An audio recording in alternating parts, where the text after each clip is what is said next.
Apple just released the company's first product of 2023, the MacBook Pros powered by the M2 Pro and M2 Max chips, and the new Mac Minis powered by the M2 and M2 Pro chips. In today's video, I'm going to talk about the new releases, but before I get started, don't forget to give me a thumbs up and subscribe to the channel if you haven't subscribed yet.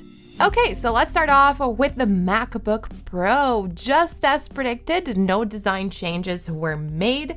So the new MacBook Pro still has the SD card slot, HDMI port, 3 Thunderbolt ports, and the MagSafe charging port.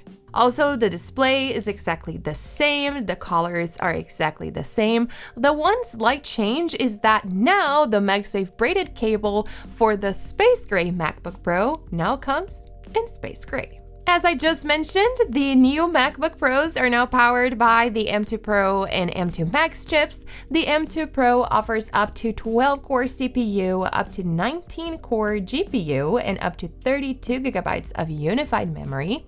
And the M2 Max offers 12-core CPU, up to 38-core GPU, and up to 96 gigabytes of unified memory. And I feel like we don't even have to talk about this because you all know that these processors bring even better performance to the MacBook Pros that, of course, are available in the 14 or 16-inch display size. Something that I'm pretty sure you will enjoy is that now the battery life is even better than it was. So the 14-inch model has up to 18 hours of video playback, and the 16-inch model up to 22 hours, and it used to be 20 hours, if I'm not mistaken, in the previous model. So it's even better than it already was, because the M1 Pro and M1 Max chips already offered great performance to both of these MacBooks. As I mentioned earlier, no design change was made, so the MacBook Pros still have the same ports, but the HDMI output now supports up to 8K, which is definitely a bonus. Also, you can connect up to 3 Pro Display XDRs and a 4K TV with the M2 Max, or you can connect up to 2 Pro Display XDRs with the M2 Pro chip. Talking about pricing, the 14-inch MacBook Pro powered by the M2 Pro chip that has 10-core CPU, 16-core GPU, and 16 gigabytes of unified memory, also 512 gigabytes of SSD storage, starts at $2,000, and the one with M2 Max starts at $3,099. Talking about the 16-inch options, they start at $2,500, and the one with M2 Max starts at $3,500. And now let's talk about the new Mac Minis. I was talking about this with you guys for quite some time now because there was one model in particular with higher-end configurations on Apple's website that was still powered by Intel. And I was always mentioning it and always saying that, oh my God, it's time for Apple to upgrade this. It's time for Apple to release an M2 version. And here it is. The Mac Minis are now powered by the M2 and the M2 Pro chip. So now that model with Intel is not available anymore. So the M2 chip offers 8-core CPU, 10-core GPU, and up to 24 gigabytes of unified memory. And as we've just seen, the M2 Pro offers up to 12-core CPU, up to 19-core GPU, and up to 32 gigabytes of unified memory.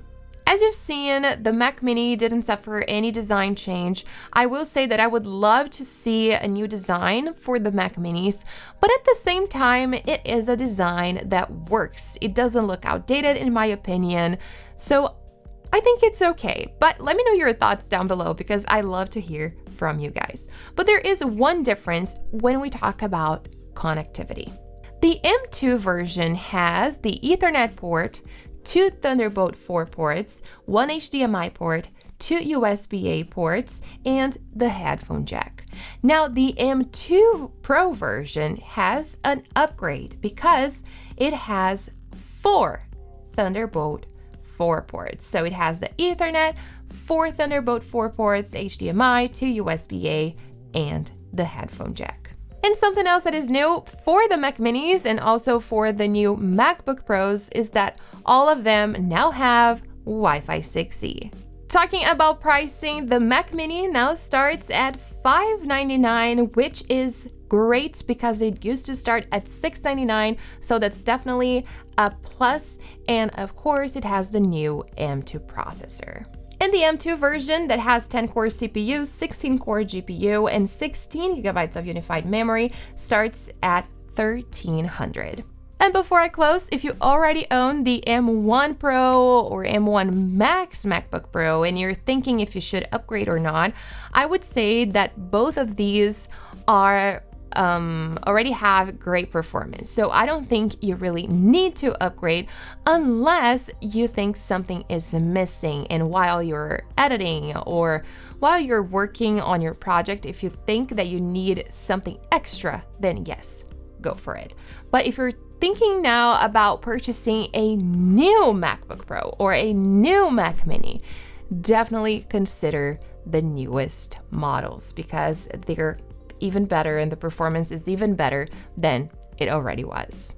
And of course, if you were previously looking into purchasing the Mac Mini with the higher end configuration that was previously powered by Intel, now is the time for you. Make sure you consider the M2 Pro Mac Mini. If you have any questions, feel free to leave them down below in the comments, but these were the first Apple releases of 2023.